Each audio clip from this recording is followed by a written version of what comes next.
Now, before we begin the chapter, I'll give you an introduction. Nelson Mandela was a very famous personality. He belonged to South Africa. South Africa, we all know, is a country located in the African continent. It is in the southern part of Africa. Now, Long Walk to Freedom is the name of the autobiography of Nelson Mandela. What is an autobiography?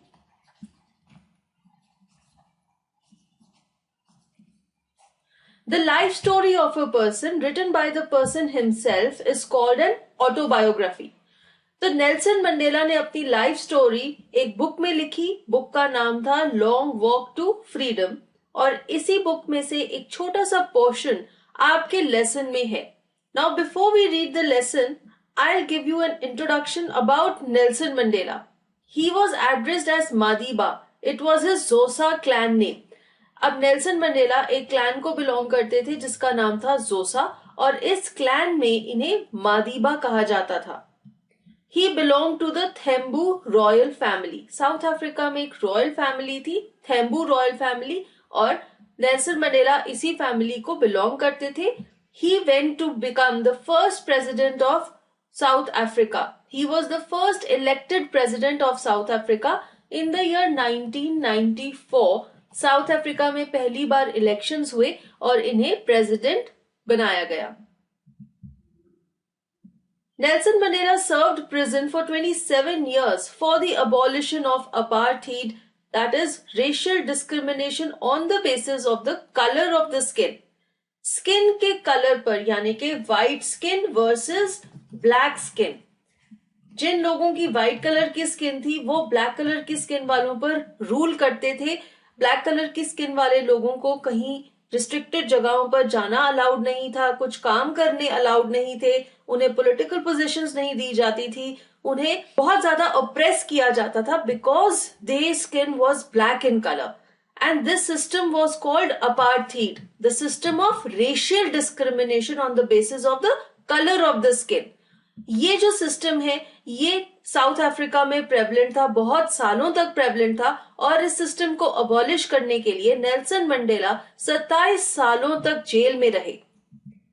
He came to be known as the father of the nation in South Africa. South Africa में Nelson Mandela को father of the nation कहकर सम्मानित किया जाता है because इन्हीं के hard work की वजह से आज साउथ अफ्रीका में अपार्थीड नाम का जो रेशियल डिस्क्रिमिनेशन था वो खत्म हो गया है. ये एक बहुत ही भयंकर और बहुत ही ज्यादा ऑप्रेसिव सिस्टम था जिसमें कि जो ब्लैक कलर के लोग थे उनके पास कोई भी राइट्स नहीं थे और उनकी लाइफ बहुत ही ज्यादा मिजरेबल थी और उन्हें इस चीज से आजादी दिलाने में नेल्सन मंडेला का बहुत बड़ा रोल है. जैसे हमारे इंडिया में महात्मा गांधी को फादर ऑफ द नेशन कहा जाता है क्योंकि उन्होंने हमारी फ्रीडम स्ट्रगल को मॉनिटर किया और इंडिया को आजादी दिलाई, इसी तरह से हम कह सकते हैं कि साउथ अफ्रीका के लोग नेल्सन मंडेला को फादर ऑफ द नेशन कहते हैं क्योंकि इन्होंने भी वहां के लोगों को अपार्थीड से आजादी दिलाई. तो अब हम लेसन पढ़ेंगे and along with the explanation I tell you the difficult word meanings also. 10th May dawned bright and clear. तो ये जो 10th May है, this is 10th of May 1994. ये वो दिन है जिस दिन नेल्सन मंडेला ने ओथ ली थी as the first president of South Africa.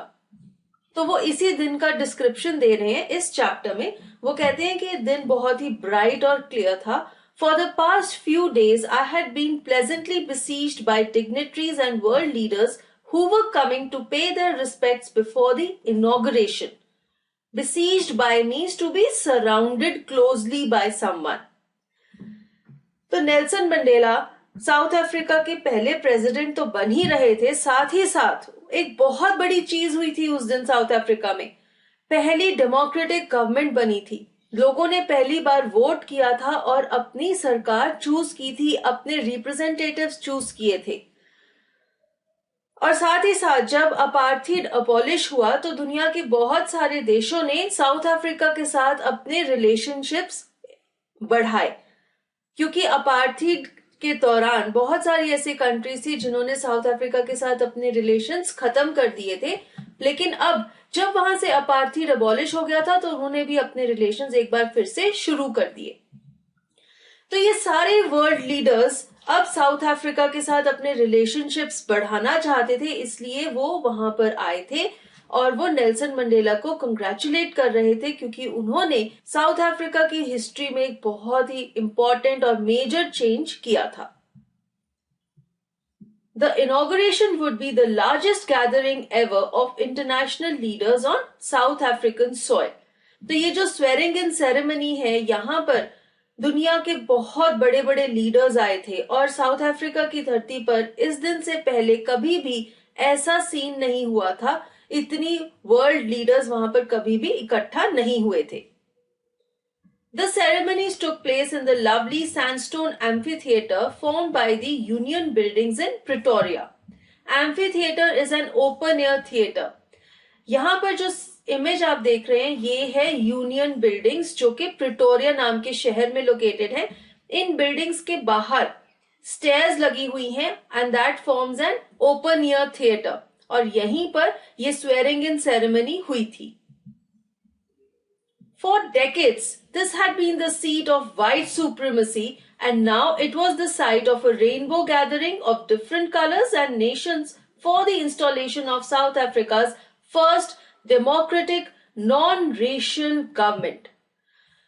Nelson Mandela यहाँ पर कहते हैं कि ये जो यूनियन बिल्डिंग्स हैं प्रिटोरिया में बहुत सालों तक, decades means a term of 10 years. 10 years is 1 decade और वो कहते हैं decades यानी कि बहुत सारे 10-10 सालों को जब हम जोड़ देंगे तो decades बन जाएगा, which means a very long period of time. तो ये जो white supremacy है ये क्या है? अपार्थीड। जब अपार्थीड चल रहा था तो यूनियन बिल्डिंग्स में सिर्फ व्हाइट कलर के लोग देखने को मिलते थे क्योंकि साउथ अफ्रीका पे वही राज करते थे। लेकिन आज यानी कि 10 मई 1994 अब क्या हो गया था? अपार्थीड अबॉलिश हो गया था और वहां पर सारी दुनिया से लोग आए हुए थे स्वेरिंग इन सेरेमनी अटेंड करने के लिए। तो अलग अलग स्किन कलर्स के लोग थे और नेल्सन मंडेला उन्हें रेनबो गैदरिंग कह रहे हैं। जैसे कि एक रेनबो में 7 कलर्स होते हैं अलग अलग, ऐसे ही ये जो गैदरिंग थी यहाँ पर भी अलग अलग स्किन कलर्स के लोग देखने को मिल रहे थे। और इस दिन साउथ अफ्रीका की पहली democratic non racial government form हो रही थी, एक ऐसी सरकार जिसे लोगों ने ही चूज किया था और यहाँ पर कोई भी रेशियल डिस्क्रिमिनेशन नहीं थी। किसी को भी हक था कि वो इस सरकार का हिस्सा बन सकता है। On that lovely autumn day, I was accompanied by my daughter Zenani. अब यहाँ पर ध्यान दीजिए, नेल्सन मंडेला कह रहे हैं ऑटम डे। डेट क्या है? 10th May 1994।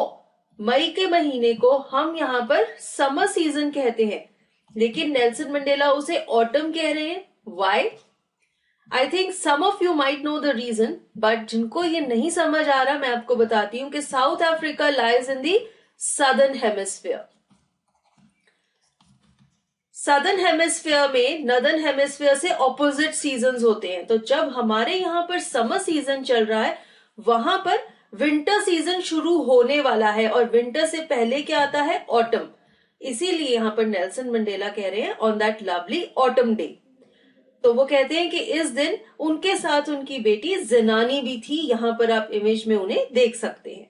On the podium Mr. de Klerk was first sworn in as second deputy president. Then Thabo Mbeki was sworn in as the first deputy president. Podium means the stage. तो Nelson Mandela से पहले second deputy president और first deputy president ने oath ली। When it was my turn, I pledged to obey and uphold the constitution and to devote myself to the well-being of the republic and its people.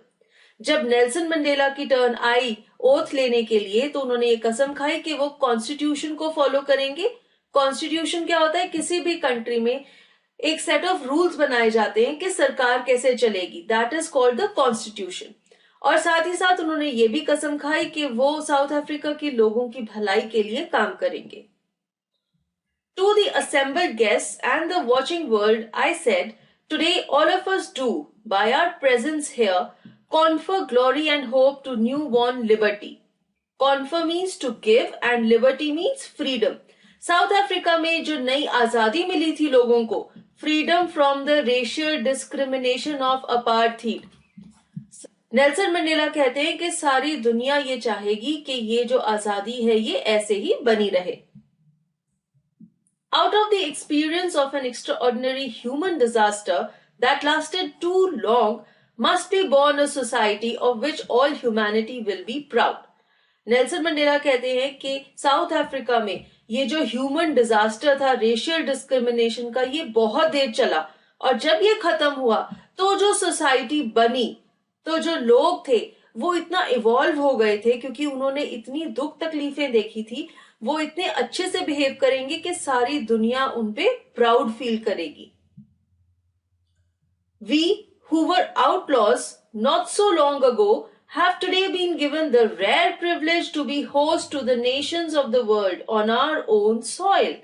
Outlaws here refers to those countries which had severed diplomatic relations with South Africa due to the practice of apartheid. जैसे कि मैंने आपको बताया था, दुनिया की बहुत सारी ऐसी कंट्रीज थी जिन्होंने साउथ अफ्रीका के साथ अपने रिलेशंस एंड कर दिए थे क्योंकि वहां पर रेशियल डिस्क्रिमिनेशन की प्रैक्टिस की जाती थी। आज वो सब कंट्रीज ने साउथ अफ्रीका के साथ अपने रिलेशंस एक बार फिर से फॉर्म कर लिए थे। वो सब वहां पर मौजूद थे नेल्सन मंडेला की स्वेरिंग इन सेरेमनी को अटेंड करने के लिए। और नेल्सन मंडेला कह रहे हैं कि आज उन सब कंट्रीज ने हमें अपना लिया है। आज तक वो सब हमें आउटलॉ समझते थे, उन्होंने हमारे साथ अपने रिलेशंस खत्म किए हुए थे, लेकिन आज वो इस स्वेरिंग इन सेरेमनी पर आए हैं, वो यहाँ पर मौजूद हैं और उन्होंने हमें ये प्रिविलेज दी है कि आज हम उन्हें होस्ट कर रहे हैं और वो हमारे मेहमान बने हुए हैं, उन्होंने हमें एक्सेप्ट कर लिया है। We thank all of our distinguished international guests for having come to take possession with the people of our country of what is, after all, a common victory for justice, for people, for human dignity. Dignity means respect. तो जब इतने सारे countries से जो लोग हैं, leaders हैं, वो आज इस सेरेमनी में हिस्सा ले रहे हैं, तो सब लोग क्या कह रहे हैं कि अपार्थीड की अबॉलिशन से ह्यूमैनिटी की विक्ट्री हुई है, लोगों की जीत हुई है, इंसाफ की जीत हुई है, पीस की जीत हुई है और ह्यूमन बीइंग्स की रिस्पेक्ट की जीत हुई है। तो यहाँ पर नेल्सन मंडेला ने अपनी स्पीच से क्या किया, उन्होंने सारी कंट्रीज को साउथ अफ्रीका के साथ जोड़ लिया और उन्होंने ये कहा कि अपार्थीड की अबॉलिशन से सारी दुनिया खुश है क्योंकि ये एक रेशियल डिस्क्रिमिनेशन थी जिससे आप स्किन के कलर की वजह से लोगों में भेदभाव कर रहे थे और कोई भी इसे सपोर्ट नहीं करता। We have at last achieved our political emancipation. Emancipation means freedom from restriction. तो जब तक वहां पर अपार्थीड चल रहा था वहां पर पॉलिटिकल डिस्क्रिमिनेशन थी क्योंकि जो ब्लैक कलर के लोग थे उन्हें सरकार में हिस्सा लेना अलाउड नहीं था, लेकिन अब जब अपार्थीड अबॉलिश हो गई है तो सब लोगों को रिस्ट्रिक्शन से आजादी मिल गई है। अब कोई भी वहां पर एक नेता बन सकता है, कोई भी सरकारी नौकरी कर सकता है, कोई भी कहीं जा सकता है, तो अब वहां पर किसी तरह की भी रिस्ट्रिक्शन नहीं है, सब लोग आजाद हैं। We pledge ourselves to liberate all our people from the continuing bondage of poverty, deprivation, suffering, gender and other discrimination. Deprivation means the state of not having one's rightful benefits. जब आप किसी को उसका हक ना दें, उसे उसके हक से वंचित करें, that is to deprive someone. Discrimination means being treated differently. लोगों में भेदभाव करना, किसी भी कारण, किसी भी बेसिस पर भेदभाव करना। तो नेल्सन मंडेला ने अपनी पूरी कंट्रीमेन के बिहाफ पर ये कसम खाई कि अब उनके देश में ना तो पॉवर्टी होगी, ना तो किसी को भी उसके हक से डिप्राइव किया जाएगा, ना कोई दुखी होगा, ना जेंडर या किसी अन्य रीजन की वजह से लोगों में भेदभाव किया जाएगा। Never, never and never again shall it be that this beautiful land will again experience the oppression of one by another. Oppression means किसी को exploit करना, किसी को pressurize करना, force करना। तो वो कहते हैं कि साउथ अफ्रीका की धरती पर, जिसे वो एक ब्यूटीफुल लैंड कह रहे हैं, आज के बाद कभी भी किसी को अप्रेस नहीं किया जाएगा. The sun shall never set on so glorious a human achievement. Let freedom reign. God bless Africa. वो कहते हैं कि जो हमने अब अपार्थीड को अबॉलिश कर दिया है, ये चीज कभी भी खत्म नहीं होगी, ऐसे ही रहेगी. अब साउथ अफ्रीका में किसी भी बेसिस पर लोगों में भेदभाव नहीं किया जाएगा. A few moments later, we all lifted our eyes in awe as a spectacular array of South African jets, helicopters, and troop carriers rode in perfect formation over the Union buildings. Awe means surprise, हैरानी. And array means an impressive display. थोड़ी देर बाद क्या हुआ, आकाश में south Africa के jets और helicopters उड़ने लगे और वो सलामी दे रहे थे, वो सल्यूट कर रहे थे वहां की नई डेमोक्रेटिक गवर्नमेंट को. और सब लोग बहुत ही हैरान थे क्योंकि एक बहुत ही खूबसूरत नजारा देखने को मिल रहा था.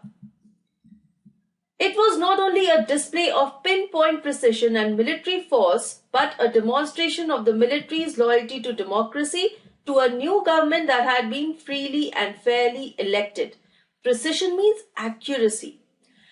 सब लोग इसलिए भी खुश थे क्योंकि जो डिस्प्ले था वो बहुत ही अच्छा था, बहुत ही खूबसूरत और शानदार था. और साथ ही साथ जो भी मिलिट्री थी साउथ अफ्रीका की, वो साउथ अफ्रीका की डेमोक्रेटिक गवर्नमेंट को एक्नॉलेज कर रही थी और सलाम कर रही थी.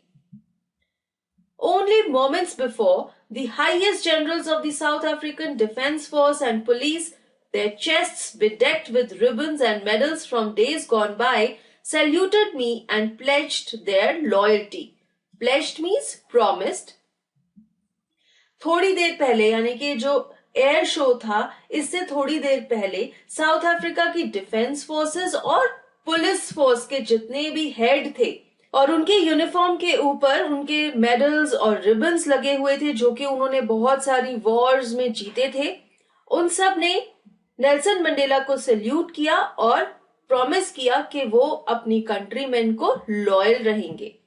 I was not unmindful of the fact that not so many years before they would not have saluted but arrested me. Unmindful means conscious of, aware of. Nelson Mandela कहते हैं कि ये जो मिलिट्री फोर्स और police force के head थे जो आज उन्हें सल्यूट कर रहे थे, कुछ साल पहले वो क्या करते, वो नेल्सन मंडेला को अरेस्ट कर लेते क्योंकि नेल्सन मंडेला विद्रोह कर रहे थे, साउथ अफ्रीका की सरकार के खिलाफ थे, वो अपार्थीड के अगेंस्ट फाइट कर रहे थे. और इस वजह से यही जो ऑफिसर्स हैं मिलिट्री फोर्स के और पुलिस फोर्स के, ये उन्हें अरेस्ट कर सकते थे. तो आज कितना बड़ा चेंज आ गया था कि वही लोग जो कुछ साल पहले उन्हें अरेस्ट करना चाहते थे, आज उन्हें सल्यूट कर रहे थे, सलाम कर रहे थे. Finally, a chevron of Impala jets left a smoke trail of the black, red, green, blue and gold of the new South African flag. Chevron is a zigzag pattern in shape of V. ऐसे V shape में zigzag form करने को chevron कहते हैं. यहाँ पर आप देख सकते हैं आसमान में जो जेट्स उड़ रहे थे, ये भी एक zigzag pattern form कर रहे थे. इसे नेल्सन मंडेला शेवरॉन कह रहे हैं और वो कहते हैं कि ऐसे ही अलग अलग कलर्स का धुआं छोड़ते हुए जेट्स, एरोप्लेन्स हवा में उड़ते हुए दिखे. और ये किस कलर का धुआं छोड़ रहे थे? साउथ अफ्रीका के फ्लैग के कलर्स का. साउथ अफ्रीका के फ्लैग में ये सब कलर्स होते हैं और इन्हीं कलर्स का धुआं ये जेट प्लेन्स छोड़ रहे थे. The day was symbolized for me by the playing of our two national anthems and the vision of whites singing Kosi Siklil E Africa and blacks singing Die Stem, the old anthem of the Republic. तो जैसे कि हर country में जब भी कोई national function होता है तो वहां का नेशनल एंथम प्ले किया जाता है, तो साउथ अफ्रीका में भी उसी तरह से व्हाइट कलर के लोगों का और ब्लैक कलर के लोगों का जो नेशनल एंथम था वो प्ले किया गया. Although that day neither group knew the lyrics of the anthem they once despised, they would soon know the words by heart. Despised means had a very low opinion of, या हम कह सकते हैं dislike करना. तो कहते हैं कि जो व्हाइट्स और ब्लैक्स थे वो अपना अपना नहीं दूसरों का भी नेशनल एंथम गा रहे थे, चाहे उन्हें उसका मतलब नहीं पता था, लेकिन अब कोई फर्क नहीं रह गया था व्हाइट्स और ब्लैक्स में, सब एक ही थे, इसलिए सब अब धीरे धीरे एक दूसरे के नेशनल एंथम को भी सीख सकते थे। On the day of the inauguration, I was overwhelmed with a sense of history.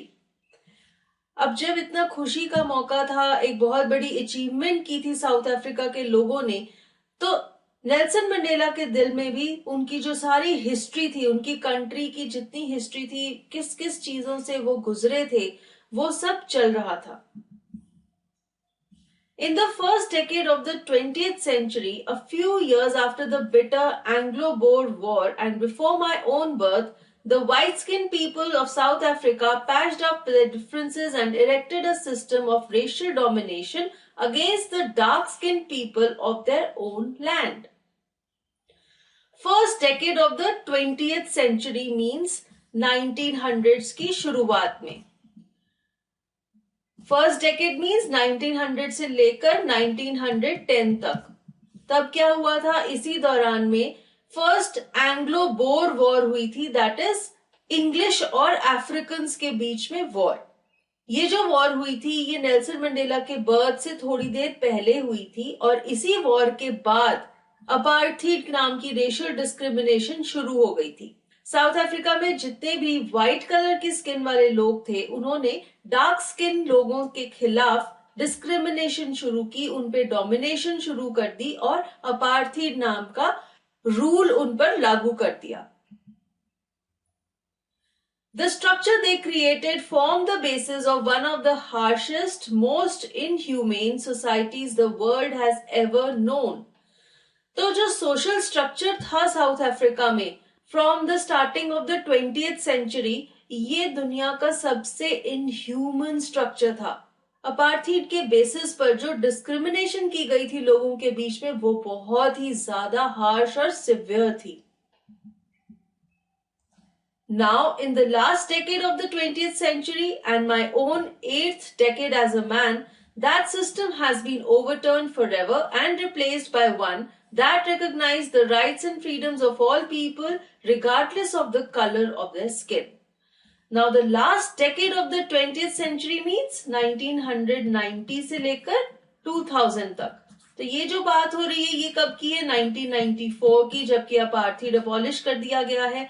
तो ये 20th सेंचुरी के लास्ट डेकेड में पड़ता है और अब नेल्सन मंडेला अपनी 8th डेकेड में यानी कि 80s में चल रहे हैं। तो कहते हैं कि अब फाइनली साउथ अफ्रीका से अपार्थीड को अबॉलिश कर दिया गया है और अब वहां पर हर कलर की स्किन वाले लोगों के पास उनके हक और आजादी हैं, अब कोई भी भेदभाव नहीं है। That day had come about through the unimaginable sacrifices of thousands of my people, people whose suffering and courage can never be counted or repaid. I felt that day, as I have on so many other days, that I was simply the sum of all those African patriots who had gone before me. Patriot means a person who loves his country, who fights for his country. अब जैसे कि Nelson Mandela को पूरी history याद आ रही है तो वो कहते हैं कि बहुत सारे लोग हैं, हजारों ऐसे लोग हैं जिन्होंने बहुत दुख झेले, बहुत हिम्मत रखी ताकि आज साउथ अफ्रीका ये दिन देख सके। That long and noble line ended and now began again with me. I was pained that I was not able to thank them and that they were not able to see what their sacrifices had wrought. Wrought means done or achieved. Nelson Mandela को बहुत दुख है कि इतने सारे जो लोग थे जिन्होंने इस दिन के लिए मेहनत की थी आज वो मौजूद नहीं है ताकि वो ये दिन देख सके। प्रोबेबली उन सब लोगों की डेथ हो गई है और आज वो ये दिन नहीं देख सकते जिसके लिए उन्होंने इतनी स्ट्रगल और मेहनत की। The policy of apartheid created a deep and lasting wound in my country and my people. All of us will spend many years, if not generations, recovering from that profound hurt.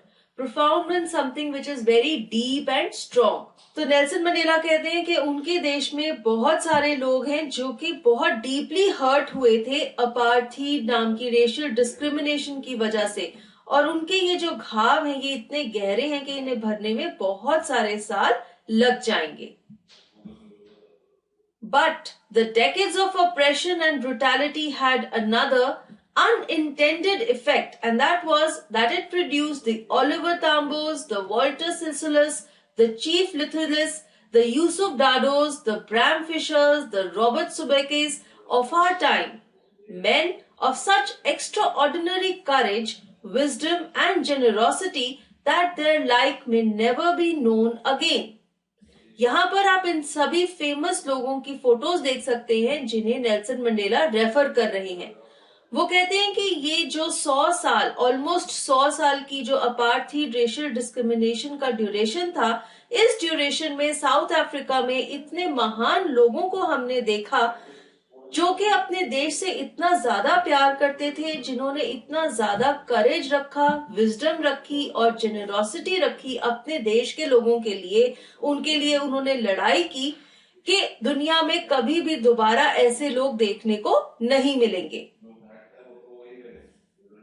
Perhaps it requires such depths of oppression to create such heights of character. इस line का मतलब ये है कि Nelson Mandela यहाँ पर कह रहे हैं कि हो सकता है जब किसी इंसान पर बहुत ज्यादा प्रेशर डाला जाता है, जब उसे बहुत ज्यादा एक्सप्लॉइट किया जाता है, तभी उस इंसान में इतनी ज्यादा कैरेक्टर यानी कि इतनी ज्यादा अच्छी क्वालिटीज उभर कर बाहर आती हैं. तो अगर आपके ऊपर इतना ज्यादा दबाव डाला जाता है, आपको इतना ज्यादा तकलीफ दी जाती है, तभी आप में से इतनी ज्यादा रिबेलियन, इतनी ज्यादा करेज बाहर आता है. My country is rich in the minerals and gems that lie beneath its soil, but I have always known that its greatest wealth is its people, finer and truer than the purest diamonds. हम सबको पता है कि south Africa is famous for raw diamonds. यहाँ पे बहुत बड़ी hero की खदानें हैं जहां से रॉ डायमंड्स निकाले जाते हैं. नेल्सन मंडेला का ये कहना है कि उनके देश में इतने सारे जेम्स हैं जो कि धरती के नीचे गड़े हुए हैं, लेकिन वहां के जो असली जेम्स हैं, वहां के जो असली हीरे हैं, वो कौन है? वहां के लोग, जो कि इन हीरो से भी ज्यादा, इन पत्थर के हीरो से भी ज्यादा शानदार हैं. It is from these comrades in the struggle that I learned the meaning of courage. Comrades in struggle means उनकी जो ये स्ट्रगल थी, जो लड़ाई थी, उसमें जो उनके दोस्त थे, उनके जो साथी थे, इन सब से ही नेल्सन मंडेला ने ये सीखा कि करेज, धैर्य का क्या मतलब है. Time and again I have seen men and women risk and give their lives for an idea. उन्होंने ये देखा है कि किसी भी आइडिया के लिए, किसी भी विचार के लिए लोग अपनी जान तक दे देते हैं. इस आइडिया को साकार करने के लिए लोग इतने ज्यादा उसमें डूब जाते हैं, उसमें इतने ज्यादा इंटरेस्टेड होते हैं कि वो अपनी जान तक देने को तैयार होते हैं उस आइडिया को सच करने के लिए. I have seen men stand up to attacks and torture without breaking, showing a strength and resilience that defies the imagination. Resilience means the ability to deal with hardship and recover from its effects. Nelson Mandela कहते हैं कि उन्होंने ऐसे लोग देखे हैं जो कि कितना भी टॉर्चर सह लेते हैं, किसी भी अटैक से डरते नहीं हैं, टूटते नहीं हैं, उनमें इतनी ज्यादा ताकत होती है, वो किसी भी दुख तकलीफ को झेल लेते हैं. और वो कहते हैं कि आप इमेजिन भी नहीं कर सकते कि वो लोग कितने ज्यादा स्ट्रॉन्ग होते हैं. तो अब मैं आपको ये बताना चाहूंगी, अगर आप में से कई स्टूडेंट्स ये सोच रहे हैं कि हमें ये लेसन क्यों पढ़ाया जा रहा है, हम क्यों ये पढ़ रहे हैं कि नेल्सन मंडेला ने क्या कहा, वो क्या सोचते हैं, उन्होंने क्या क्या कुछ एक्सपीरियंस किया. उनके एक्सपीरियंसेस से हमें भी कुछ सीखने को मिल रहा है. और क्या सीखने को मिल रहा है? कि लोगों में कितनी ज्यादा शक्ति है, हमारे अंदर कितनी ज्यादा शक्ति है. हम अगर कुछ सोच ले, अगर कुछ करने की ठान ले, तो हम वो करके ही रहते हैं. हमारे अंदर इतनी ज्यादा एबिलिटी है कि हम कितनी भी ज्यादा हार्डशिप्स को सह सकते हैं. और हम जो इमेजिन करें, हम जो सोच ले, हम जो ठान ले, हमारे अंदर जो आइडिया है, उसे सच करने के लिए हम बहुत ज्यादा ताकत और मेहनत लगा सकते हैं और किसी भी ऑपोजिशन का सामना कर सकते हैं. तो इन सब लोगों की कहानी से हमें ये सीखने को मिलता है कि इन लोगों में भी इतना ज्यादा करेज था, कि इतनी ज्यादा हिम्मत इन्होंने दिखाई कि जब इन्होंने ठान ली कि ये अपार्थीड को खत्म करके रहेंगे तो इन्होंने वो पूरा किया। I learned that courage was not the absence of fear, but the triumph over it. Triumph means victory. Nelson Mandela ने यह सीखा कि धैर्य का मतलब ये नहीं है कि आप किसी से डरते नहीं हैं। धैर्य का मतलब यह है कि आपने अपने डर के ऊपर जीत पा ली है। The brave man is not he who does not feel afraid, but he who conquers that fear. जब आप अपने डर के ऊपर जीत हासिल कर लेते हैं, तब आप ये कह सकते हैं कि आप ब्रेव हैं, आप बहादुर हैं। No one is born hating another person because of the color of his skin or his background or his religion. Nelson Mandela कहते हैं कि जन्म से कोई भी इंसान दूसरे इंसान से नफरत नहीं करता। अगर किसी का रंग अलग है या वो किसी अलग बैकग्राउंड को बिलोंग करता है या किसी और धर्म का है, कोई भी इंसान जन्म से ऐसे भेदभाव नहीं सीख कर आता। People must learn to hate, and if they can learn to hate, they can be taught to love. For love comes more naturally to the human heart than its opposite. Nelson कहते हैं कि लोगों को नफरत करना सिखाया जाता है, और वो कहते हैं कि अगर लोग नफरत करना सीख सकते हैं तो वो प्यार करना भी सीख सकते हैं, क्योंकि नेचर ने हमें प्यार करना सिखाया है। नफरत करना तो हम धरती पर आकर सीखते हैं, उससे पहले हमारे अंदर जो क्वालिटी है वो क्या है? प्यार करना। तो वो कहते हैं कि अगर हमने नफरत करनी यहां पर आकर सीख ली तो हम प्यार करना भी सीख सकते हैं, क्योंकि वो तो हमारी नेचुरल एबिलिटी है जो कि हमें भगवान ने दी है। Even in the grimmest times in prison, when my comrades and I were pushed to our limits, I would see a glimmer of humanity in one of the guards, perhaps just for a second, but it was enough to reassure me and keep me going. Push to our limits means push to the last point in our ability to bear pain. जब आप किसी को इतना ज्यादा तंग करते हैं कि अब उसकी सहन शक्ति खत्म होने वाली है, that means push to the limit. Grimmest means toughest, बहुत ज्यादा मुश्किल। तो जब नेल्सन मंडेला जेल में थे, अपने साथियों के साथ थे, तब उन पर बहुत ज्यादा अत्याचार किए जाते थे, उन्हें टॉर्चर किया जाता था, और बहुत ज्यादा मुश्किल समय में जब अब उनके बर्दाश्त की हद आ जाती थी, तब भी वो क्या देखते थे कि जो गार्ड्स थे जेल में, उनमें से किसी एक गार्ड के चेहरे पे उन्हें इंसानियत की झलक देखने को मिलती थी। हो सकता है कोई भी एक गार्ड उन पर थोड़ी सी दया दिखा देता हो, और उसके इसी एक्ट से नेल्सन मंडेला को हिम्मत मिलती थी और उन्हें ये अश्योरेंस मिलती थी कि अभी भी इंसानियत है दुनिया में, और इसी अश्योरेंस के भरोसे वो फिर से अपनी हिम्मत जुटाते थे। तो जैसे कि कहावत है ना, डूबते को तिनके का सहारा, नेल्सन मंडेला को भी ऐसी ही फीलिंग आती थी। एक हल्की सी इंसानियत की झलक भी उन्हें हिम्मत दे देती थी और उन्हें फिर से स्ट्रगल करने की हिम्मत मिल जाती थी, शक्ति मिल जाती थी। Man's goodness is a flame that can be hidden but never extinguished. Mandela का ये सोचना है कि इंसान की जो अच्छाई है वो एक फ्लेम है, एक कैंडल की लौ की तरह है, जो कि छुप सकती है लेकिन कभी भी बुझाई नहीं जा सकती। In life, every man has twin obligations. Obligations to his family, to his parents, to his wife and children, and he has an obligation to his people, his community, his country. Mandela कहते हैं कि हर आदमी की दो तरह की obligations हैं, यानी कि ड्यूटीज हैं। पहली ड्यूटी है उसकी फैमिली के लिए और दूसरी उसके लोगों के लिए, उसके देश के लिए।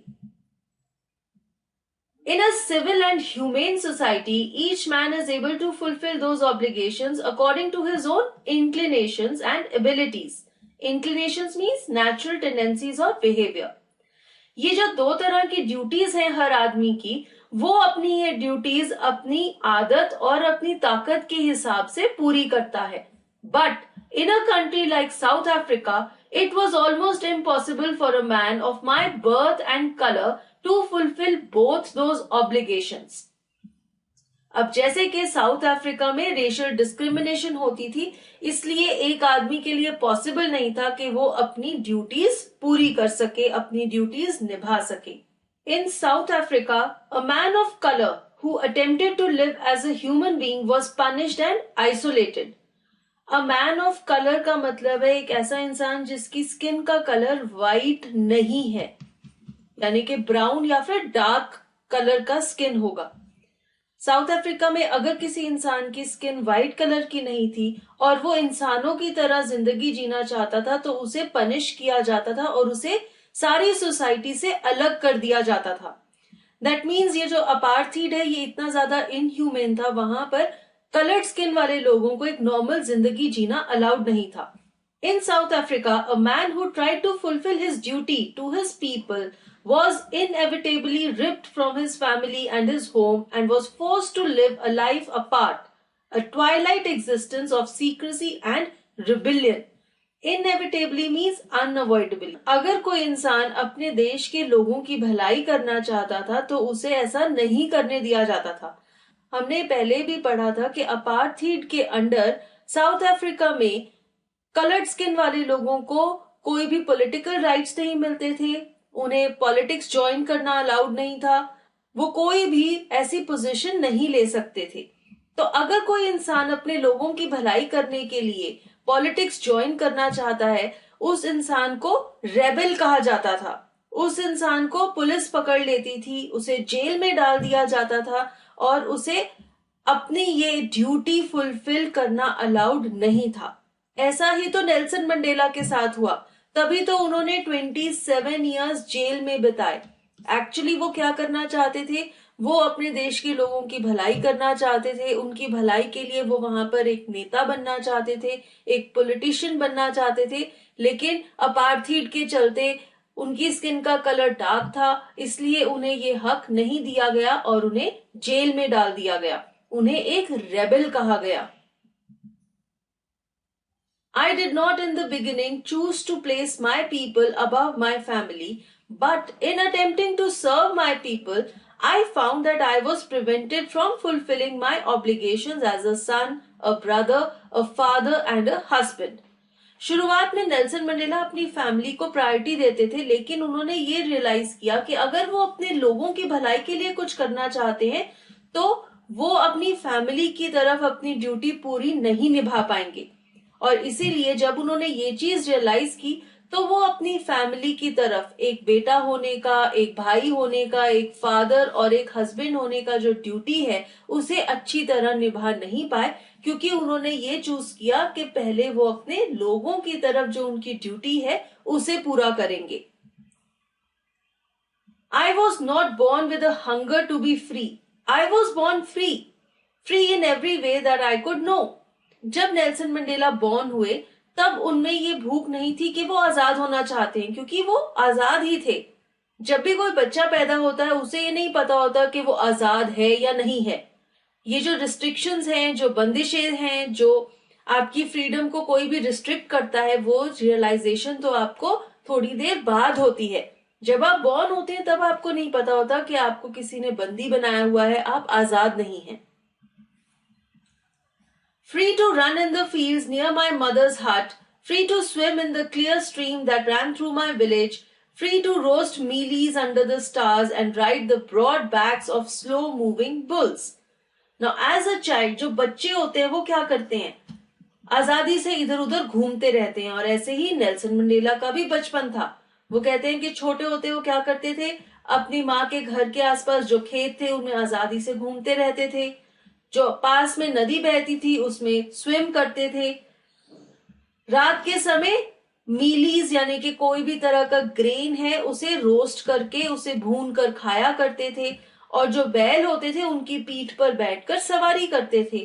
तो बच्चे आजादी से ऐसे जीवन जीते हैं, और ऐसे ही नेल्सन मंडेला का भी बचपन था। As long as I obeyed my father and abided by the customs of my tribe, I was not troubled by the laws of man or God. तो बच्चों के लिए उनके पापा का जो ऑर्डर होता है उसे फॉलो करना, और उनके जो लोग हैं, उनका जो ट्राइब है, उनके जो कस्टम्स और ट्रेडिशंस हैं उन्हें फॉलो करना, जब तक बच्चे ये दो चीजें करते हैं तो उन्हें कोई भी मुश्किलें नहीं आती, उन्हें उसके बाहर की दुनिया के बारे में कुछ भी पता नहीं होता और उन्हें ही नहीं पता होता कि बाहर आदमियों ने या भगवान ने क्या लॉज बनाए हुए हैं, क्योंकि उनकी दुनिया इतनी ही होती है, इतनी ही सीमित होती है. It was only when I began to learn that my boyhood freedom was an illusion, when I discovered as a young man that my freedom had already been taken from me, that I began to hunger for it. ये है Nelson Mandela जब वो young age में थे, जब उन्होंने rebellion शुरू की. Illusion means something that appears to be real but is not. एक झांसा, आपको लगता है कि कोई चीज सच है लेकिन वो सच नहीं होती है. जब मंडेला थोड़े से बड़े हुए तब उन्होंने रियलाइज किया कि बचपन में जो आजादी से वो जीते थे वो सच नहीं थी. जब बड़े हुए तो उन्होंने ये फील किया कि उनकी आजादी रिस्ट्रिक्टेड है, उन पर रिस्ट्रिक्शंस लगने लगी और तब उन्हें रियलाइज हुआ कि अगर वो फ्री नहीं है तो वो फ्री होना चाहते हैं. उनके अंदर फ्रीडम की हंगर जाग उठी, वो आजाद होना चाहते थे. At first, as a student, I wanted freedom only for myself. The transitory freedom of being able to stay out at night, read what I pleased, and go where I chose. Transitory means something which is not permanent, temporary. जब वो एक student थे तब वो अपने लिए आजादी चाहते थे. जब आप थोड़े से बड़े हो जाते हैं तो आपके पेरेंट्स आप पर थोड़ी सी रिस्ट्रिक्शंस लगा देते हैं कि तुम रात को बाहर नहीं जा सकते, तुम अपनी मर्जी की चीजें नहीं पढ़ सकते, तुम अपनी तरह के कपड़े नहीं पहन सकते, जहां चाहो वहां नहीं जा सकते. इस तरह की इम्पोजिशंस लगने लगी नेल्सन पर भी और वो इन सब इम्पोजिशन से आजादी चाहते थे. लेकिन अब वो ये कहते हैं कि ये जो इम्पोजिशंस थी ये तो टेम्पररी थी. Later, as a young man in Johannesburg, I yearned for the basic and honorable freedoms for achieving my potential, of earning my keep, of marrying and having a family, the freedom not to be obstructed in a lawful life. जब वो थोड़े से बड़े हुए, वो Johannesburg नाम के शहर में रहते थे और वहां पर उनके लाइफ में बहुत सारी मुश्किलें आने लग गई. और वो तब किस तरह की आजादी चाहते थे? वो ये चाहते थे कि जिस चीज की वर्थ है वो काम कर सकें, जिससे वो चाहे उससे शादी कर सकें, जो भी पैसे वो कमाते हैं वो अपने पास रख सकें, अपनी एक फैमिली बना सकें और जब तक के वो लॉफुली बिहेव कर रहे हैं तो वो आजादी से जी सकें बिना किसी ऑब्स्ट्रक्शन या रुकावट के. But then I slowly saw that not only was I not free, but my brothers and sisters were not free. Nelson ने रियलाइज किया कि सिर्फ वो ही नहीं थे जिन पर रिस्ट्रिक्शंस लगी हुई थी, लेकिन सारे के सारे लोग जो साउथ अफ्रीका में रहते थे जो कि डार्क कलर्ड की स्किन के थे उन पर ये रिस्ट्रिक्शंस लगी हुई थी. I saw that it was not just my freedom that was curtailed, but the freedom of everyone who looked like I did. Curtailed means reduced या restricted.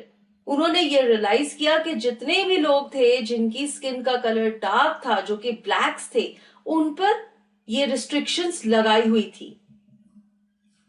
That is when I joined the African National Congress and that is when the hunger for my own freedom became the greater hunger for the freedom of my people. तब Nelson Mandela ने African national Congress नाम की political party join की और अपने लोगों की आजादी के लिए वो लड़ने लगे. It was this desire for the freedom of my people to live their lives with dignity and self-respect that animated my life, that transformed a frightened young man into a bold one, that drove a law-abiding attorney to become a criminal, that turned a family-loving husband into a man without a home, that forced a life-loving man to live like a monk. तो यहाँ पर Mandela कहते हैं कि अगर आज उन पर ये लेबल्स लगाए जाएं कि वो बोल्ड हैं, वो एक क्रिमिनल हैं, उनका कोई घर नहीं है, कोई फैमिली नहीं है, वो एक मॉन्क की तरह सारी चीजों को त्याग कर जिंदगी जी रहे हैं, तो वो ऐसे क्यों बने? क्योंकि वो आजादी चाहते थे, वो लोगों को आजाद कराना चाहते थे और इस प्रोसेस में, इस स्ट्रगल में ही उनको ये एडजेक्टिव्स मिले. इससे पहले वो एक फियरफुल इंसान थे, लेकिन इस स्ट्रगल में वो बोल्ड बन गए। वो लॉ अबाइडिंग इंसान थे, लेकिन उन्हें क्रिमिनल बनने पर फोर्स किया गया। वो फैमिली लविंग मैन थे, उनकी एक फैमिली थी, लेकिन उन्होंने उसे भी त्याग दिया इस स्ट्रगल के दौरान। और जो इंसान जिंदगी से इतना प्यार करता था, अब उसने अपनी जिंदगी भी त्याग दी थी और वो एक मॉन्क बन गया था। उसने सारी दुनिया त्याग दी थी। क्यों? इस आजादी की स्ट्रगल की वजह से। तो उनके हालातों ने ही उन्हें ऐसा बनने पर मजबूर किया। I am no more virtuous or self-sacrificing than the next man. But I found that I could not even enjoy the poor and limited freedoms I was allowed when I knew my people were not free. Nelson Mandela कहते हैं कि उनमें कोई खास बात नहीं है, कोई खास क्वालिटीज नहीं है, ऐसा नहीं है कि आम लोगों से ज्यादा सैक्रिफाइसिंग नेचर है उनकी। लेकिन जब उन्होंने ये रियलाइज किया कि उनके लोग आजाद नहीं हैं, वो अपनी आजादी एंजॉय नहीं कर सकते, तो नेल्सन मंडेला भी अपनी आजादी एंजॉय नहीं कर पा रहे थे। Freedom is indivisible. The chains on any one of my people were the chains on all of them. The chains on all of my people were the chains on me. वो कहते हैं कि मैंने ये फील किया कि जब तक मेरी कम्युनिटी का कोई भी इंसान आजाद नहीं है, तो मैं भी आजाद नहीं हूं। अगर कोई भी इंसान बंदिशों में है, चेन्स में है, यानी कि उस पर बंदिशें लगाई गई हैं, तो वो बंदिशें मंडेला पर भी लगी हुई हैं। तो उन्होंने इतना अपनापन फील किया अपने लोगों के साथ, और तभी उन्होंने सब लोगों की आजादी के लिए इतना स्ट्रगल किया। I knew that the oppressor must be liberated just as surely as the oppressed. अब ये ऑप्रेसर कौन है और ऑप्रेस्ड कौन है? ऑप्रेसर वो इंसान है जो कि किसी के ऊपर बंदिशें लगाता है, किसी की फ्रीडम को रिस्ट्रिक्ट करता है। यहाँ पे वो वाइट लोग, वो वाइट कम्युनिटी के लोग जिन्होंने अपार्थीड वहां पर लगाया हुआ था। और ऑप्रेस्ड कौन है? वो इंसान जिसकी फ्रीडम कर्टेल की जाती है, यानी कि द ब्लैक्स, जिनकी फ्रीडम को कर्टेल किया गया था, जिन पर रिस्ट्रिक्शंस इंपोज की गई थी। मंडेला कहते हैं कि जिस इंसान पर बंदिशें लगाई जाती हैं उसे तो आजाद करवाना ही है, लेकिन जो बंदिशें लगाता है उसे भी लिबरेट करना है। वो भी जकड़ा हुआ है अपनी इन बंदिशों में। A man who takes away another man's freedom is a prisoner of hatred. He is locked behind the bars of prejudice and narrow-mindedness. Prejudice means a strong dislike without any good reason. अगर आप किसी से बहुत ज्यादा नफरत करते हैं लेकिन उस नफरत का कोई कारण नहीं है, दैट इज प्रेजुडिस। तो जो अप्रेसर है, जो वाइट लोग हैं, वो किस तरह की प्रॉब्लम का शिकार है? उन्हें किस चीज से आजादी चाहिए? हेट्रेड से। वो हेट्रेड में इतने ज्यादा उलझे हुए हैं कि वो सिर्फ नफरत करते हैं, किसी भी इंसान से नफरत करते हैं बिना किसी रीजन के। और वो नैरो माइंडेड है, उनकी सोच बहुत ज्यादा छोटी है, तभी वो लोगों से नफरत करते हैं। और मंडेला कहते हैं कि उन लोगों को इस नफरत से आजादी दिलाना जरूरी है। I am not truly free if I am taking away someone else's freedom, just as surely as I am not free when my freedom is taken from me. जो इंसान किसी की आजादी को छीनता है वो भी आजाद नहीं है, और जिसकी आजादी छीनी जाती है वो तो आजाद है ही नहीं। तो दोनों इंसान सेम ही बोट में तैर रहे हैं। जो किसी को ऑप्रेस करता है और जो ऑप्रेस होता है, दोनों ही फ्री नहीं है। The oppressed and the oppressor alike are robbed of their humanity. तो मंडेला का ये मानना है कि दोनों ही इंसान नहीं है। जो इंसान किसी को ऑप्रेस कर रहा है और जो इंसान ऑप्रेस हो रहा है, यानी कि जो व्हाइट्स थे और जो ब्लैक्स थे, दोनों ही इनह्यूमन थे। एक दूसरे की आजादी छीन रहा था और दूसरे की आजादी छीनी जा रही। तो नेल्सन मंडेला ने अपनी इस स्टोरी में हमें बहुत बड़ी बड़ी बातें बताई। उन्होंने ये बताया कि अगर हम किसी की आजादी छीनते हैं तो भी हम भी आजाद नहीं हैं, हम भी शिकार हैं नफरत के। इसलिए अगर कोई किसी की फ्रीडम छीनता है या किसी की फ्रीडम छीनी जाती है, दोनों ही लोग